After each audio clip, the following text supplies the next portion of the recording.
অনেক সময় আমরা হোটেল রেস্টুরেন্টে খেতে যাই বা কোথাও কাজে বেরিয়েছি, রাস্তায় কিছু খাবার খেতে হতে পারে প্রয়োজন বুঝে।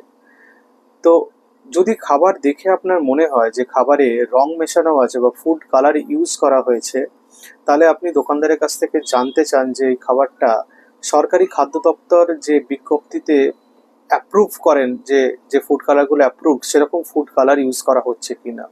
হতে পারে খাবার বানানোর কস্টিং কমানোর জন্য কিছু বিষাক্ত ক্ষতিকারক কেমিক্যাল ফুড কালার হিসাবে ব্যবহৃত হচ্ছে কিনা, সেটা আমাদের দেখে নেওয়া দরকার। কারণ এই ফুড কালারগুলো শুধু আমাদের বডিতে অক্সিডেটিভ স্ট্রেস এগুলো করে তাই নয়, এগুলোর মধ্যে কিছু কিছু হেভি মেটালস থাকে যেগুলো আমাদের কিডনির জন্য মারাত্মক ক্ষতিকারক হতে পারে।